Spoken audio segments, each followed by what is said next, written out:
নাগা সাধুদের সামনে ফোনপে রয়েছে, তাহলে নিশ্চিত তাদের ব্যাংক অ্যাকাউন্টও রয়েছে। তাহলে তারা নাগা হলো কি করে বা ত্যাগী হলো কি করে? মুখ্যত বলেছেন ত্যাগী হলো কি করে। কথাটি কিন্তু আমার নয়, অ্যাকচুয়ালি আমার একটি লেকচার কিছুদিন আগে রিলিজ হয়েছে যে নাগা সাধুদেরও কামপ্রবৃত্তি জাগে বিষয়সূচক চিহ্ন। সেখানে আমি ইন ডিটেল আলোচনা করেছি। আমি সেখানে নিরপেক্ষতা, সাম্যতার কথা বলেছি এবং কোনো পক্ষপাতিত্ব করিনি, এবং প্রকৃত সন্ন্যাস, প্রকৃত ত্যাগী বা প্রকৃত বৈরাগ্যতা কাকে বলে সম্পূর্ণরূপে শাস্ত্রীয় উদাহরণ দিয়েই আমি সেটা প্রমাণ করার চেষ্টা করেছি। এবার সমাজে ভালো এবং মন্দ দুটোই রয়েছে, ত্যাগী এবং ভোগী, যোগী এবং রোগী, এসবই রয়েছে।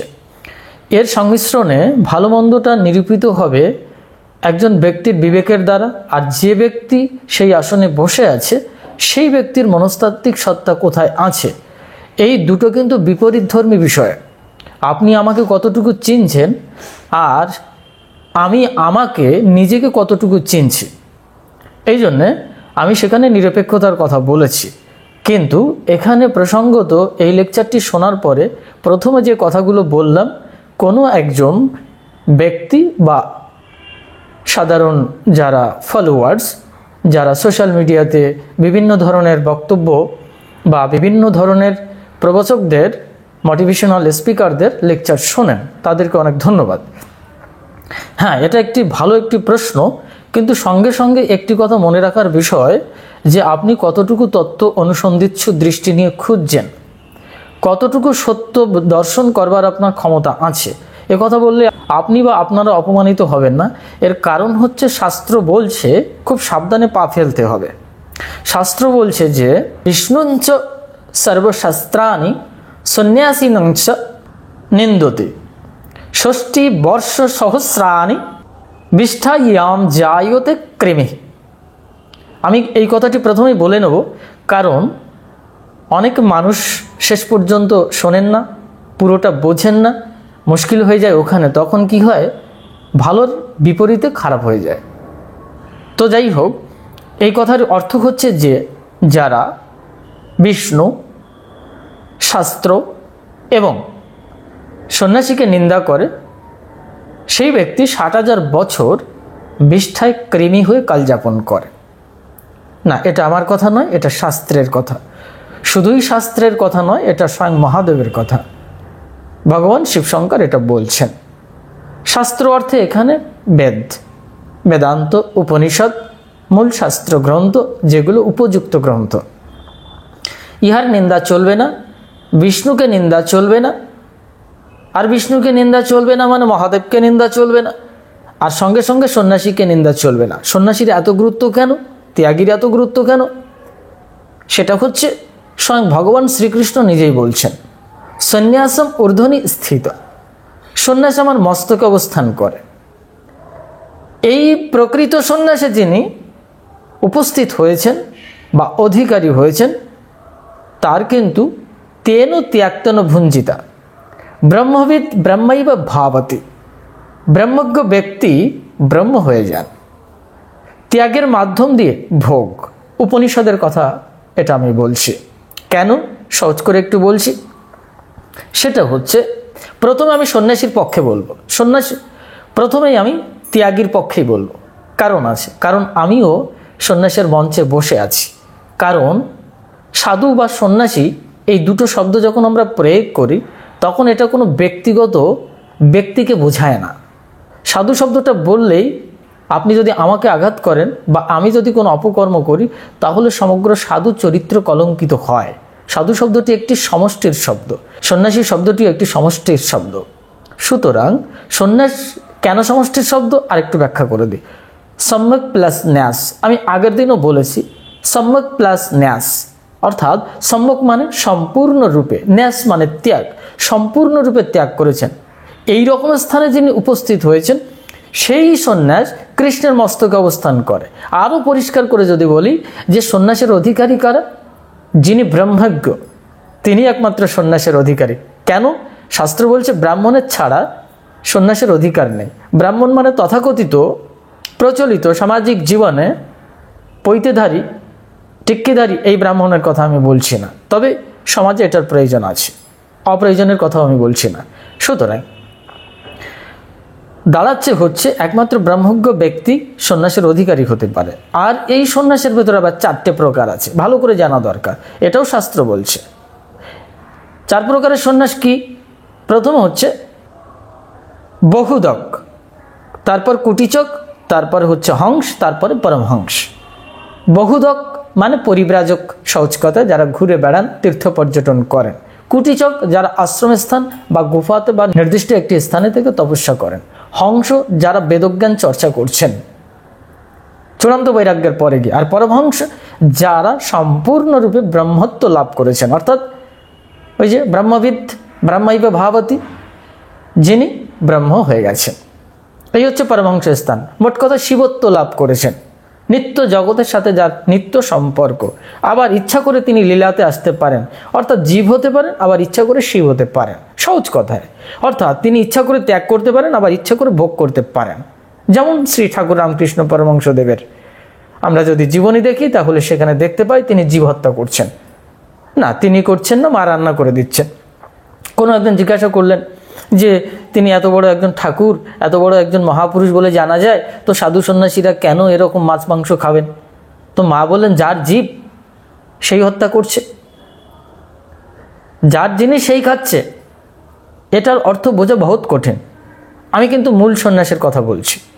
তো এই সন্ন্যাসের কথা বলতে গেলে আরেকটি কথা আসছে, মহানির্বাণতন্ত্রে উঠে এসেছে, যে প্রবল বৈরাগ্যতা এসেছে, যেখানে সম্পূর্ণরূপে তার ত্যাগ এসে গেছে, তিনি সন্ন্যাসের অধিকারী।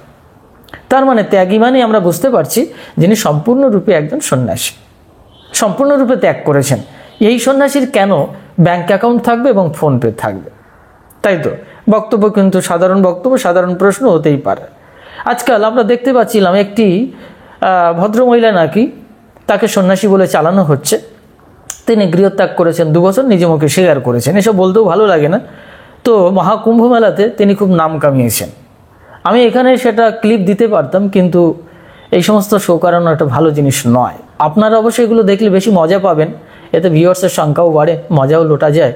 এই সমস্ত সাধুরা চিন্তা ভাবনা করেন না। তো যাই হোক, তিনি কি করেছেন, বুড়ো ফ্লাগ করে এসেছেন, নানান জনে নানান মন্তব্য করেছেন। সামনের দিকে একটু চুল, এদিক থেকে একটু ওই যে ইয়াং মেয়েরা যেরকম খাটো করে সামনে ঝুলিয়ে দেয় ওরকম রেখেছেন, সেখানে আবার একটু কালার করা, পেছনে আবার একটু জটার মতো রাখা আছে, একেবারে কাজল করা, নানান কিছু সব আর কি বিউটি পার্লারে যেরকম হয় আর কি সেরকম দেখতে লাগছে। তো অনেকে এটা নিয়ে বাজে মন্তব্য করেছেন। আর তিনি নাকি ভাইরাল হয়েছেন সব থেকে সুন্দরী, ঠিক আছে। তো এখন এইসব ব্যাপার নিয়েও আজকাল মানুষ তার সপক্ষে বলেছে, বিপক্ষে বলেছে। এখন যিনি এই সাজন গোজন করে আর কি এসেছেন সেটা তো তার ব্যক্তিগত ব্যাপার, কিন্তু প্রকৃত সন্ন্যাসের ধর্ম কিন্তু এটা নয়। আমি বারবারই বলছি, যেখানে সম্পূর্ণ কমণ্ডল পর্যন্ত, দণ্ড পর্যন্ত, শিখা পর্যন্ত, যজ্ঞ উপবিদ পর্যন্ত সম্পূর্ণরূপে ত্যাগ করতে হয়, সন্ন্যাসের মূল ধর্মে এটাই বলা আছে। তাহলে সেখানে আবার নতুন করে এই কাজল, ভ্রুফ্লাক এগুলো কেন আসবে? বা ফোনপে বা Google pay, account number, bank account, এসব কেন আসবে? এটা সত্যি একটি প্রশ্ন। আসলে আমরা একটি বিভ্রাটে পড়ে গেছি। আসল সত্যটা কি, আসলে ভোগী কে, আসলে যোগী কে, এগুলো আমরা এখন বুঝতে পারছি না। ফলে মাঝখান দিয়ে আমরা যখন একটু কমেন্ট করি তখন একটু অপরাধ করে ফেলি। তখন শাস্ত্রে বলছে যে বিষ্ণু নিন্দা করলে ওই যে পায়খানার কৃমি হতে হবে, ওই যে সন্ন্যাসীর নিন্দা করলে পায়খানার কৃমি হতে হবে, 1-2 বছর না, 60,000 বছর। এগুলো তো অভ্রান্ত তত্ত্ব, সত্যি বাস্তব। সন্ন্যাসের নিন্দা করা আমাদের উচিত নয়, কিন্তু সাধারণ মানুষের কাছে এটা প্রশ্ন, আমরা সঠিকভাবে জীবনযাপন করতে পারছি কিনা।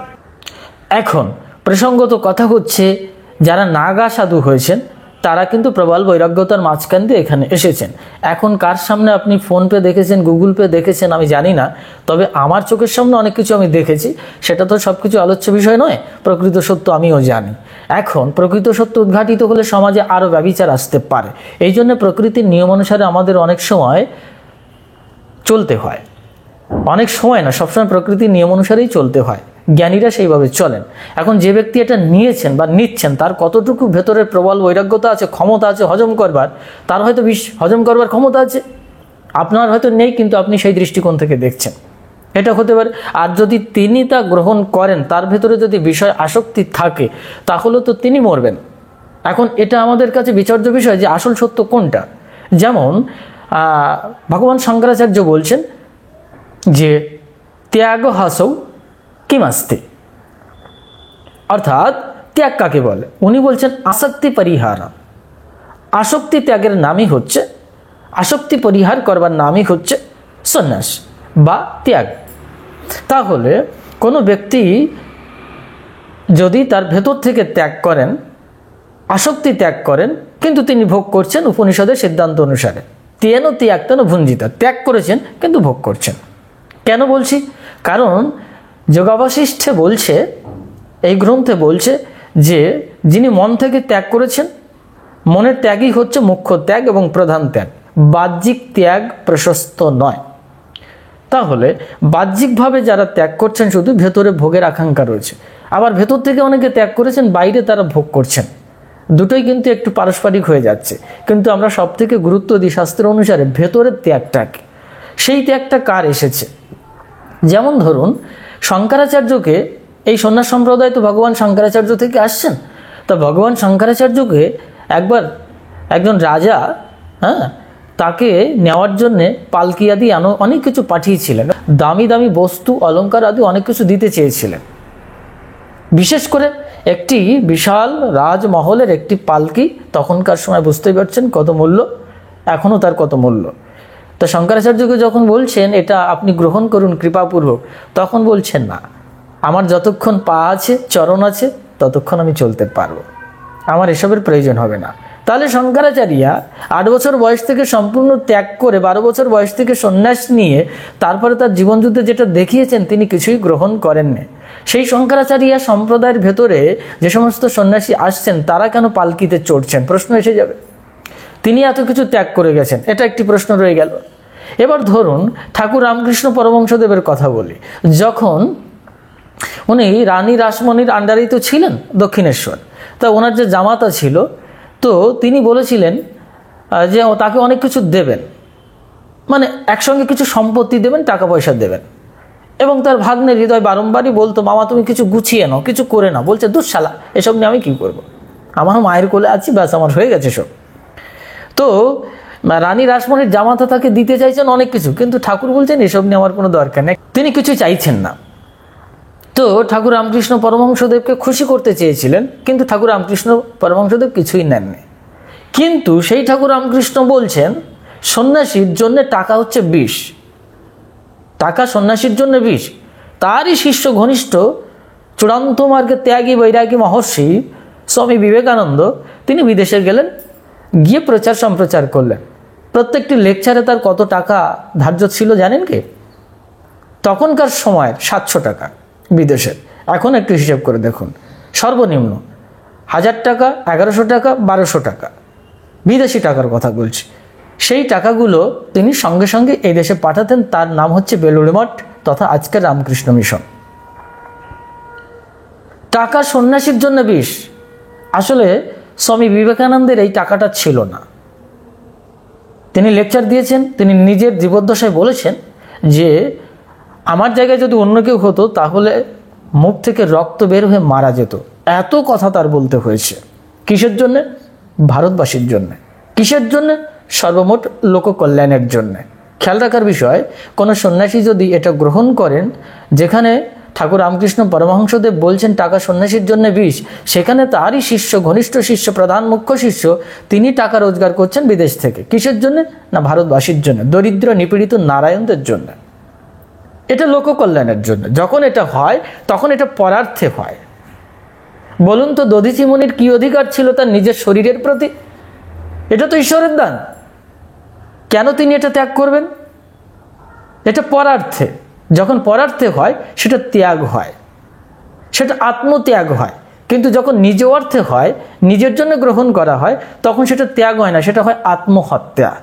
যদি কোনো সন্ন্যাসী এই প্রক্রিয়া নিজের জন্য, নিজের ভোগের নিমিত্ত গ্রহণ করেন, সে জিতনা भी বড় হোক, তিনি তখন কি হয়ে যান? আত্মহত্যা করে ফেলেন, ব্যষ্টির ভেতরে চলে আসেন। আমি বলছি না যে ব্যক্তি এটা করেছেন তিনি এই ব্যষ্টির ভেতরের সন্ন্যাসী, হতে পারে অনেক বড় মাপের সন্ন্যাসী, আমরা সেটাকে বুঝতে পারছি না, কিন্তু বাহ্যিক দৃষ্টিকোণ থেকে দেখতে এটা সত্যি খারাপ লাগে, এটা বাস্তব বিষয়। কিন্তু আপনাদেরও লক্ষ্য করার বিষয় আছে, জগৎ ব্রহ্মাণ্ডে বিনিময় প্রথা অনুসারে সবকিছু চলে এসেছে।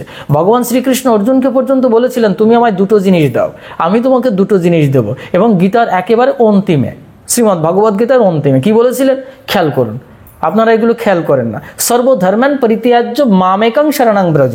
প্রথমেই বলছেন তুমি সবকিছু পরিত্যাগ করো, সবকিছু মানে অর্থ আদি, জীবন আদি, যৌবন আদি, যা কিছু আছে সবকিছু দাও। কাকে দেবে? এবং আমাকেও দেবে। মামেকং শরণং ব্রজ, একমাত্র আমাকে, সেটা আত্মাতে হোক যাই হোক সেখানেই শরণাপন্ন হও। তার মানে দুটো জিনিস, একটি ত্যাগ এবং আশ্রয় গ্রহণ, দুটো। তারপরে কি বলছেন, আমি তোমাকে অহম তুয়া সর্ব পাপেভ্যো মোক্ষয়িষ্যামি মা শুচয়, আমি তোমাকে সর্ব পাপ থেকে মুক্ত করব। একদিকে মোক্ষ দেব, একদিকে সব পাপ ধ্বংস করে দেবো, কিছুই থাকবে না। কিন্তু তোমাকে এই দুটো জিনিস দিতে হবে। তাহলে শ্রীকৃষ্ণ তো সন্ন্যাসের চরম মার্গে ছিলেন, তিনি পর্যন্ত এটা বলছেন। তিনি বলতে পারতেন তোমার কোনো কিছু করার দরকার নেই, আমার কোনো কিছু প্রয়োজন নেই, তোমার যা ইচ্ছে তাই করো। মূলত পক্ষে হচ্ছে ত্যাগের সংজ্ঞাটি বোঝা বহুত কঠিন। আমরা যদি বুদ্ধ চরিত্রে দেখি, তিনি সুন্দরী স্ত্রী, সন্তান আদি ওই রকম একটি রাজ্য সব কিছু পরিত্যাগ করে চলে গেলেন। ইভেন তিনি কত কষ্ট করে সাধনা করে সিদ্ধত্ব লাভ করলেন। একটি পর্যায়ে এসে যখন দেখা যাচ্ছে তার সন্ন্যাসী শিষ্যরা জঙ্গলে বনে বাস করতেন, আজকের বুদ্ধ সম্প্রদায়ের ভেতরে দেখুন, বৌদ্ধ ধর্মের বড় বড় সব বুদ্ধ মন্দির তৈরি হয়েছে, যা কোটি কোটি টাকা, ভাবাই যাবে না, কল্পনাই করা যাবে না। আমরা যদি জিসাস খ্রাইস্টের কথা চিন্তা করি, যে তিনি তার জীবদশায় কিছুই রাখেননি এবং তার থাকা খাওয়ার কোনো জায়গাই ছিল না, একটি পাখির বাসা আছে, শিয়ালের একটি গর্ত আছে, কিন্তু জিসাস খ্রাইস্টের কিছুই ছিল না, এইভাবে দর্শনে বলা হয়। তা সেই জিসাস খ্রাইস্টের পরম্পরাতে দেখুন, এত বড় ত্যাগ করে গেছেন, যিনি সম্পূর্ণ তার দেহকে ত্যাগ করে গেছেন, মর্মান্তিক পেরেকের ভেতরে ঢুকিয়ে দিয়ে চলে গেছেন। তারই সম্প্রদায় দেখা যাচ্ছে বড় বড়, পৃথিবীর বড় বড় ঐশ্বর্যের মধ্যেই খ্রিস্টিয়ান সম্প্রদায়ের যে সমস্ত বড় বড় গির্জা আছে, দেখলেই অবাক হয়ে যাবেন, হাজারো হাজারো কোটি কোটি ডলারের সমস্ত সয় সম্পত্তি। যদি আমরা দেখি যে শঙ্করাচার্যের সম্প্রদায়ের ভেতরে তিনি এত বড় ত্যাগ করে গেলেন, অথচ চারি মঠ প্রতিষ্ঠিত হলো ভারতের 4টি প্রান্তে, পরম্পরা অনুসারে যেটা চলে এসেছে, সেখানে দেখুন সেখানে কত সহায় সম্পত্তির ব্যাপার আছে। তো তাহলে মুশকিল হচ্ছে, একজন ত্যাগ করে গেলেন আর পরবর্তী সম্প্রদায়ের মাফিক এসে, পরম্পরায় এসে সবাই ভোগী হয়ে উঠছেন। বা এত ভোগের রাজ্য কেন, ভোগ ঐশ্বর্য কেন? এখানেই রহস্য উপনিষদের, তেন ত্যাক্তেন ভুঞ্জিতা। এর মানে আমি কিন্তু এটা বলছি না তোমরা ভোগ করো। যে ব্যক্তি এই গুরু পরম্পরায় ত্যাগের মাধ্যম দিয়ে এসে ভোগ ঐশ্বর্য তৈরি হয়ে গেছে, তারই আত্মনিবেদনে, আত্মত্যাগের মাধ্যম দিয়ে এটা এসেছে, সে বুদ্ধদেবের কারণে হোক, শঙ্করাচার্যের কারণে হোক, জিসাস খ্রাইস্টের কারণে হোক, এত বড় ত্যাগ করার পরে এত বড় ঐশ্বর্য আসছে। আসলে ত্যাগের বিপরীতে কিন্তু ভোগ, আবার ভোগের বিপরীতে ত্যাগ, এটার নামই হচ্ছে মধুসূদন। অর্থাৎ বিষের ভেতরে অমৃত আর অমৃতের ভেতরে বিষ যিনি পান করতে পারেন তিনি মধুসূদন, অর্থাৎ কৃষ্ণ। এ বহুত কঠিন কি বাদ। এই জন্য তেন ত্যাক্তন ভুঞ্জিতা, ত্যাগের মাঝখান থেকে ভোগ কেমন হবে? তাই ঠাকুর রামকৃষ্ণ বললেন পাকাল মাছের মতো থাকবে। তাই স্বামী বিবেকানন্দ পাকাল মাছের থিওরিটাকে নিয়েছিলেন। টাকার পরে আপনি শুয়ে থাকবেন, না টাকা আপনার গায়ের উপরে এসে শুয়ে পড়বে, কোনটা হবে? দুটোই কিন্তু আপনি লিপ্ত থাকছেন, কিন্তু নির্লিপ্ত তখনই হচ্ছেন যখন আপনি সুখ গ্রহণ করছেন না, অর্থাৎ মনস্তাত্ত্বিকভাবে আপনি সেটাকে সম্পূর্ণরূপে ত্যাগ করছেন। এই পারবার ক্ষমতা যার আছে তিনি প্রকৃত সন্ন্যাসী। যদি আমার গুরু মহারাজের কথা বলি তাহলে পরিষ্কার হয়ে যাবে। আলটিমেট রিয়ালিটি অ্যান্ড মিনিং, তিনি বিদেশে গিয়েছিলেন, ভারতের প্রতিনিধি হিসেবে কনফারেন্স করতে গিয়েছিলেন। সেখানে বড় বড় বিজ্ঞানীরা থাকেন, সারা বিশ্বের বড় বড় বুদ্ধিজীবী বিজ্ঞানীগণ আছেন। সেখানে কম্পিটিশন হয়, সেখানে পেপারস জমা দিতে হয়। সেখানে গুরু মহারাজ এমন কিছু থিওরি দিলেন ভারতীয় বৈদিক সিদ্ধান্তের, তারা সবাই উন্মাদ হয়ে গেলেন এক প্রকার, এবং চোখ চড়ক গাছে উঠে গেল। একটা সময় যখন উনি ওখান থেকে চলে আসছেন, তো বড় বড় রাশিয়ান বিজ্ঞানীরা তথা ইউরোপ কান্ট্রির বিজ্ঞানীরা তথা চন্দ্রাভিযানের বড় বড় বিজ্ঞানীরা তারা বলছেন যে আপনাকে যেতে দেব না, আমাদের এখানে থাকতে হবে এবং বড় বড় প্রতিষ্ঠান করব, আপনি আমাদের মাঝখানে থাকুন, আপনার যা লাগে বিশ্বব্যাপী আমরা সব করে দেবো। এখানে বড় বড় প্রতিষ্ঠান, বুঝতেই পারছেন, অসংখ্য কোটি টাকার ব্যাপার। তো তিনি সেখানে একটি কথা বলেছিলেন এরকমভাবে, বলে আমি এটার জন্য আসিনি, মানে টাকা গুনতে হয় তো এইভাবে, তাই উনি বলছেন যে আমি এটার জন্য আসিনি। এই হিম্মতটা কতজন সন্ন্যাসীর থাকতে পারে, কতজন ত্যাগী বৈরাগীর থাকতে পারে? আমরা ভগবান গুরুদেবকে যখন 10 টাকা দিচ্ছি, তিনি 20 টাকা ফেরত দিচ্ছেন। অর্থাৎ এই ত্যাগের রহস্য আলাদা। তাহলে এই সবগুলো কেন হচ্ছে? দেখুন তো, সারা পৃথিবীতে বড় বড় মঠ মন্দির, যারা ত্যাগের কথা বলছেন, বড় বড় উচ্ছ্বাসনে বসে আছে, বড় বড় মঠ মন্দির খুলে বসে আছে। এই টাকাগুলো কোথা থেকে আসছে? কারা দিচ্ছে? এই সন্ন্যাসীরা কি চাকরি করে টাকা রোজগার করেছে? তাহলে সাধারণ মানুষ দিচ্ছে। এগুলো ডোনেশন, অর্থাৎ এক কথায় প্রণামী বলা হয়। এটাও একটি বিনিময় প্রথা, অর্থাৎ ঈশ্বরের জন্য আপনার আত্মনিবেদন। যারা ওনাকে ওই ফোনপে দেখে দিচ্ছেন, উনি তো কারোর কাছ থেকে কেড়ে নিচ্ছেন না। তোমার দেওয়ার ইচ্ছে হলে তুমি দাও, কেড়ে তো নেওয়ার কোনো প্রশ্নই আসছে না। এইবার দেখা যাচ্ছে কি যে নাগা সন্ন্যাসী বিধায় যে তাদের একেবারে কিছুই নেই তা নয়। দেখবেন তাদের বড় বড় সংগঠন রয়েছে, বড় বড় মঠ মন্দির রয়েছে, যেখানে কোটি কোটি টাকা খরচ হয়। তাহলে তাদের গুরু নির্দেশে এরকম ব্যাপার আছে, টাকাগুলো তাদেরকে সেখানে জমা দিতে হয়। আর না হলে ব্যক্তিগত ব্যাংক ব্যালেন্স যদি থাকে, তার দায়বদ্ধতা তার। এবার মুখ্য কথা হচ্ছে যে প্রকৃত সন্ন্যাস বা ত্যাগের ক্ষেত্রে কি গ্রহণযোগ্যতা আছে? গ্রহণযোগ্যতা থাকতে পারে তার ব্যক্তির উপরে, সেই ব্যক্তির স্বাধীনতার উপরে, সেই ব্যক্তির ক্ষমতার উপরে। তিনি কিভাবে সেটা প্রয়োগ করবেন সেটা তারও ব্যক্তিগত ব্যাপার। কিন্তু প্রকৃত যে সন্ন্যাস বলা হয়েছে, সেখানে কিন্তু সম্পূর্ণরূপে সব কিছু ত্যাগ করতে হয়, কিছুই থাকে না। কিন্তু সন্ন্যাসের ঊর্ধ্বে যে পরমাংশের স্থান, যেখানে বলা হচ্ছে যে চতুর্থ, সেখানে গিয়ে কিন্তু একটি শৈবের জীব কল্যাণ। ধর্মের 3টি প্রধান অঙ্গ আছে, 3টে দর্শন আছে। এই 3টের সংমিশ্রণে ধর্মের বা মনুষ্যত্বের পূর্ণত্ব। আমার গুরু মহারাজের থিওরি বা আমাদের পরম্পরার থিওরি এটা, আর প্রত্যেককে এটা জানা উচিত। প্রত্যেক সম্প্রদায়ের থিওরি এটাই হওয়া উচিত, আর এটাই আমাদের বৈদিক সিদ্ধান্ত। আমরা যতটুকু জানি সেটা কি? সেটা হচ্ছে শাক্তের আত্মশক্তি। যারা শক্তি সাধনা করেন, অর্থাৎ শক্তি সাধনা করতেই হবে, অর্থাৎ আত্মশক্তির সাধনা করতে হবে। সঙ্গে সঙ্গে বৈষ্ণবের অতীন্দ্রিয় প্রেম। এইবার বিষ্ণু ধর্মের বৈষ্ণবের অতীন্দ্রিয় প্রেম, অর্থাৎ বৈষ্ণবীয় যে ভক্তিরাজ্যের যে প্রেমের কথা বলা হয়, সেটাকেও নিয়ে আপনাকে চলতে হবে। আর তৃতীয়ত হচ্ছে শৈবের জীব কল্যাণ, অর্থাৎ শৈব সম্প্রদায়ের ভেতরে জগৎ কল্যাণ। এই বোধে আপনাকে প্রতিষ্ঠিত হতে হবে। যখন কেউ সাধনার বা জ্ঞানের উচ্চস্তরে উঠে যায়, সম্পূর্ণরূপে ত্যাগ হয়ে যায়, তারপরে তিনি জগৎ কল্যাণের জন্য আবার নিচ ভূমিতে চলে আসেন।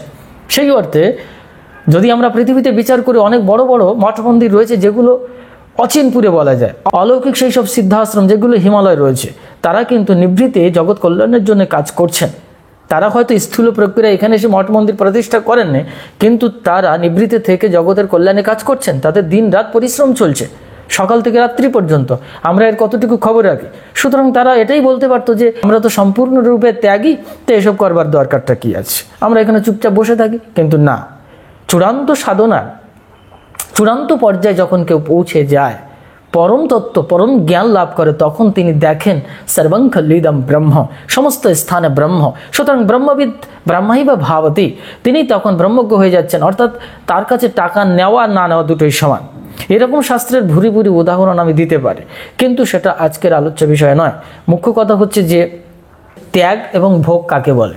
যদি আপনি ত্যাগের কথা বলেন, সেই অর্থে আমরা বিয়োগ বুঝি, যোগ নয়। যোগ মানে যুক্ত হওয়া, অর্থাৎ ভোগের রাস্তা। তার মানে আপনি এক থেকে আপনি এক বিয়োগ করে দিলেন, দ্বিতীয় কোনো বস্তুকে বিয়োগ করলেন, থাকলো কি? শূন্য। তার মানে আপনি এটাকে বৈরাগ্যতা বলছেন, ত্যাগ বলছেন। তাহলে যদি শূন্য হয়ে যায়, তাহলে নিষ্ক্রিয় হয়ে যায়। সেখানে আমি বা তুমি আর দ্বিতীয় কোনো বস্তু বা প্রথম কোনো বস্তু, এক কোনো বা দ্বিতীয় কোনো সংখ্যাই থাকছে না, অর্থাৎ নিষ্ক্রিয় পরব্রহ্ম। সেখানে ভোগও নেই, যোগও নেই, কিছু নেই। এবার যদি আপনি বলেন না যুক্ত হয়েছে, ভোগ করছে, একের সঙ্গে যদি আপনি এক যোগ করেন তাহলে 2 হয়। আচ্ছা, 2-এর ভেতরে যে এক সংখ্যাটি আছে কার সঙ্গে যুক্ত আছে? একের সঙ্গে। তাহলে তিনি যদি ভোগও করেন, তাহলে ভোগ কার সাথে যুক্ত আছে? পরমব্রহ্ম একের সঙ্গে যুক্ত আছে। এইবার উপনিষদের কথা বলুন, তেন ত্যাগ তেন ভুঞ্জিতা, বহুত কঠিন কি বাত। এর সরলার্থ কেউ করতে পারবে না। আর যারা করতে পারবেন তারা উৎকৃষ্ট জ্ঞানে। আমি যে ব্যাখ্যাটা করছি এটা হয়তো প্রথমেই শুনছেন, কেউ অনেকে এটা প্রথমেই শুনছেন যে তেন ত্যাগ তেন, একের সঙ্গে একযুক্ত যদি করেন, অর্থাৎ ভোগের রাস্তা, তারও তো এটা ভোগ হচ্ছে। কি করে ভোগ হচ্ছে? ভোগ হলেও তো একের সঙ্গে যুক্ত আছে। কার সঙ্গে যুক্ত আছে? এক ব্রহ্মের সঙ্গে যুক্ত আছে। তাহলে যা ব্রহ্মের সাথে যুক্ত আছে তা ভোগ হয় কি করে? আবার বলছেন এক থেকে যদি দ্বিতীয় এককে বিয়োগ দেওয়া হয়, তা দ্বিতীয় বস্তু কোথার থেকে এলো? আপনি বলছেন এক ব্রহ্ম একম এব অদ্বিতীয়ম, তাহলে এক যদি থেকেই থাকে, দ্বিতীয় কোথার থেকে এলো? শাস্ত্র বলছে দ্বিতীয় বলে কিছুই নেই। তাহলে যদি আপনি দ্বিতীয় বস্তুকে স্বীকার করেন, ভোগ্য বস্তুকে স্বীকার করেন, তাহলে সেই ভোগ্য বস্তুকে একের সাথে যদি বিয়োগ দেন, তাহলে থাকে কি? নিষ্ক্রিয় পরব্রহ্ম। আলটিমেটলি দাঁড়াচ্ছে আপনি ঈশ্বরের সঙ্গে, পরমাত্মার সঙ্গে আপনি পূর্ণ ত্যাগের সঙ্গে যুক্ত রয়েছেন। এবার মুশকিলটা হচ্ছে বিকৃত মন, বস্তুগত দোষ নয়, বিকৃত মন। এবার মনটাকে আপনি দোষ দেবেন কি করে? মনকে অনেকে জড় বলেছেন শাস্ত্রে। মন জড় হবে কি করে? যদি মন জড় হয় তাহলে সেখানে পাপাচ্ছন্ন অবস্থা আসবে কি করে? সেখানে লিপ্ততা আসবে কি করে? আসক্তি আসবে কি করে? তাহলে মন কোনোভাবে জীবিত আছে। কার দ্বারা জীবিত আছে? জীবাত্মার দ্বারা। জীবাত্মাকে যদি বলা হয় জড় পদার্থ, তার ভেতরে মায়া আছে, মোহ আছে, কোথার থেকে উৎপত্তি হলো?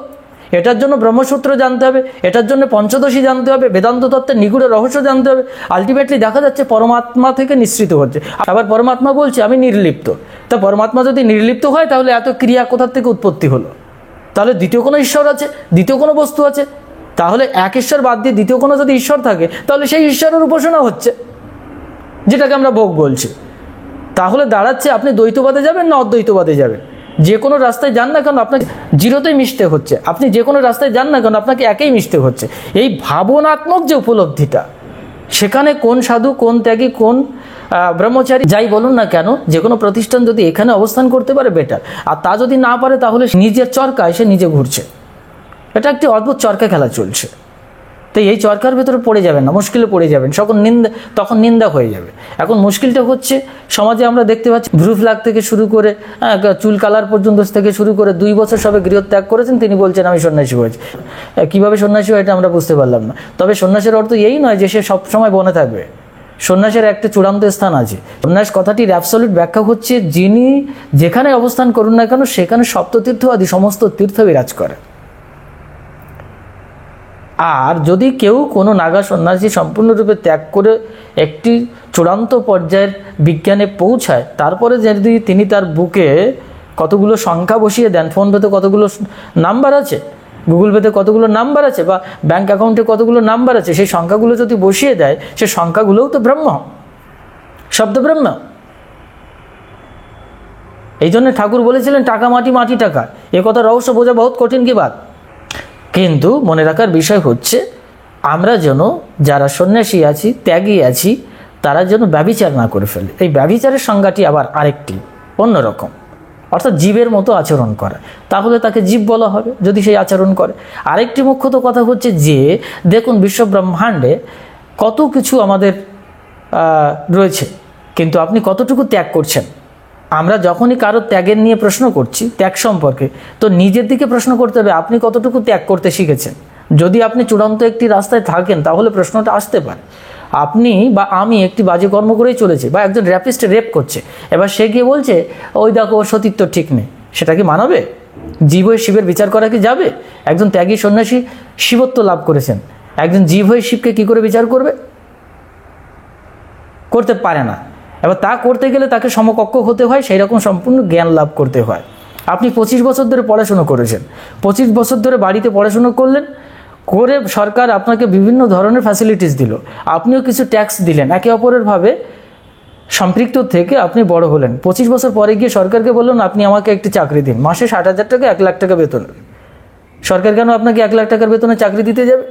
আপনি তো বিদ্যা বিক্রি করছেন। আচ্ছা ঠিক আছে, আপনি পরিশ্রম করেছেন, ঠিক আছে, একজন প্রফেসর চাকরি পেল, 25 বছরের পড়াশুনো করে সে গিয়ে বলছে আমাকে 1 লক্ষ টাকার একটি চাকরি দাও। সে প্রফেসরশিপ পেল, সে গভর্নমেন্টের কাছ থেকে 1 লক্ষ টাকা, 1.5 লক্ষ টাকা, 2 লাখ টাকা করে নিচ্ছে, আর সে বিদ্যা বিক্রি করছে। কিন্তু শাস্ত্রে তো বিদ্যা বিক্রি করার ব্যাপার নেই।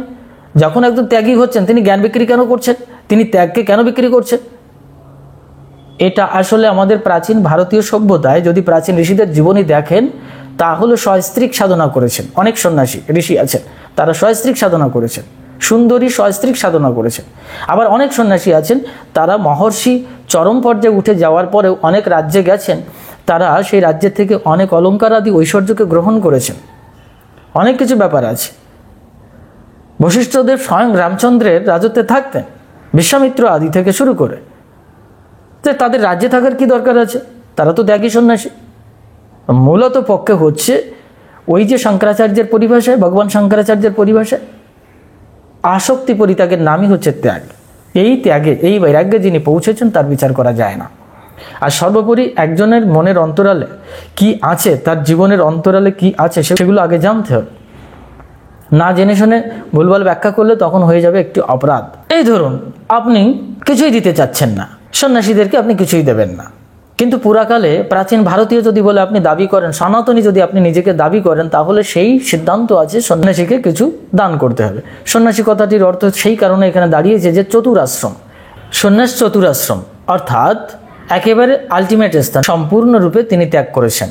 এবার শাস্ত্রীয় সিদ্ধান্ত বলা হচ্ছে যারা গৃহী তারা সন্ন্যাসীকে জীবনযাপনের জন্য তাকে কিছু দান করবেন, অর্থাৎ তাকে সেবা করবেন, বা সেই সন্ন্যাসী গৃহীর দ্বারে যাবেন, যাকে বলা হয় ভিক্ষাবৃত্তি, সাধুকরি করে জীবনযাপন করবেন। সেটাই যদি হয় তাহলে আপনার বিচার্য বিষয় নয় যে আপনি একজন সন্ন্যাসীকে, একজন ত্যাগীকে বা একজন নাগা সম্প্রদায়ের সন্ন্যাসীকে কিছু দান করবেন। এখন দেখুন, পুরাকালে এই সমস্ত bank account, PhonePe, Google pay এসব ছিল না। এখন এসে বুকের কাছে লাগিয়ে রেখেছে। এখন যদি তাই করে তাহলে আপনার ভেতর থেকে তো এটা আসা উচিত যে আমি একজন গৃহী, তিনি একজন ত্যাগী, তাকে কিছু দান করে।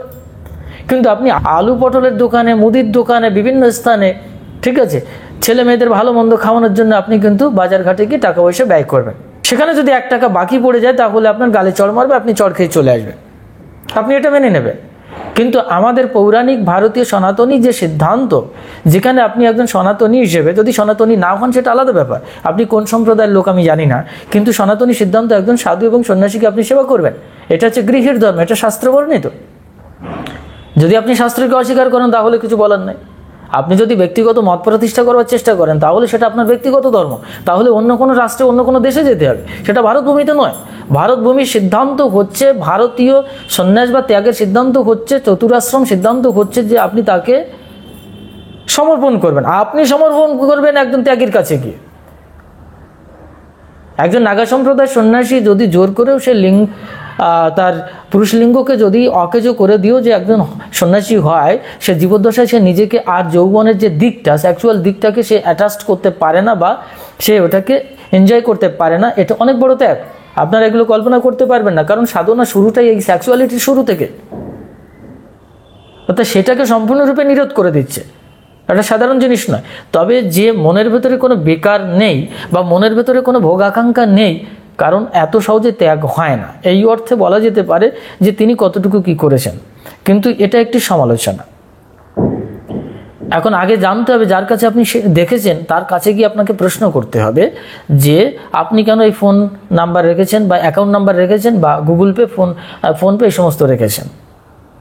তিনি যদি বলেন দেখো ভাই আমি এগুলো করি আমার আশ্রমের জন্য, আমার গুরু সেবার জন্য, আমার নিজের জন্য কিছুই না, কারণ আমি 30 দিনে 1 গ্লাস দুধ খেয়ে থাকি। অনেকে আছেন দুগ্ধ আহারী, জানেন কি, অনেক সন্ন্যাসী আছেন দুগ্ধ আহারী, তারা সারা দিনের ভেতরে 2 গ্লাস দুগ্ধ খান। অনেকে আছে পানি আহারী, জল খায়, শুধু জল খেয়ে থাকে। অনেকে আছেন বায়ু আহারী। আপনি কি জানবেন? এইবার কিছু কিছু ভরং তো আছে, সেটা আমি বলছি না, পাখণ্ডী কিছু আছে। এবার তাদের যে বেশভূষা, তাদের যে চিন্তা ভাবনা, সাধু বা সন্ন্যাসীর কাপড় পরে বা তাদের বেশভূষাকে গ্রহণ করে একটি সেজেগুজে একটি রূপ নিয়ে মানুষকে বোকা বানানোর চেষ্টা করছেন, সেটা আলাদা বিষয়। কিন্তু প্রকৃত ত্যাগীর কথা বলছি, যিনি কিন্তু ভোগের ক্ষমতা রাখেন। একমাত্র যোগী ভোগ করার ক্ষমতা রাখেন। ভোগী কি করে ভোগ করবে? তার তো 10 থেকে 15 মিনিটের ক্ষমতা। শিবই তো ভোগ করেন, অনন্ত ব্রহ্মাণ্ড ভোগ করার ক্ষমতা একমাত্র পরমেশ্বর পরমব্রহ্ম ভগবান শিবশঙ্করের আছে। জীব কতটুকু ভোগ করবে? জীব তো 60 বছর ধরে ভোগ করবে। জীব তো মাত্র 10 মিনিট ভোগ করবে, তারপর আর নিতে পারবে না, রোগ ব্যাধিতে ভরে যাবে। সুতরাং একমাত্র যোগী ভোগ করতে পারে। ভারতবর্ষে এরকম বড় বড় দৃষ্টান্ত দেখা যায়। অনেক বড় বড় মহাযোগী আর মিষ্টির দোকান শুদ্ধ গিলে খেয়েছেন, একবার খেয়ে ফেলেছেন সমস্ত মিষ্টি, তো তাকে ভোগী মনে হচ্ছে? খেলেন, তারপরে তার মন্দিরে বা আশ্রমে গেলেন, নির্দিষ্ট জায়গায় হড়াহড় করে হেগে দিলেন, সব বেরিয়ে গেল। আপনি 1 দোকান মিষ্টি খেতে পারবেন একবার? একজন যোগীর কথা বলছে, মহাযোগীর কথা বলছে, ঠিক আছে? তো তিনি একবার সুপারফাস্ট ট্রেনে যাচ্ছিলেন, তো যে কোনোভাবে উনি ট্রেন মিস করেছিলেন, একটি কম্পার্টমেন্টে উঠে পড়েছিলেন আরেকটি ট্রেনে। সেই কম্পার্টমেন্টটা ছিল আর্মিদের। তো ওই 1 গাদা আর্মি, 1-150 আর্মি যাচ্ছে, ওদের সঙ্গে লং ট্যুরের মদ রয়েছে। এইবার বললেন যে আমাদেরকে একটু জায়গা দাও বাবা। তা ওরা দেখলেন যে জায়গা দেবো, বেশ ভালো, একটা বেশ সাধু সাধু ভাব, একটু মজা লোটা যাবে, দেখা যাক। তা উঠালেন, ওনার সঙ্গে 10-12 জন ভক্ত ছিল, শিষ্য ছিল। গাড়িতে উঠলেন।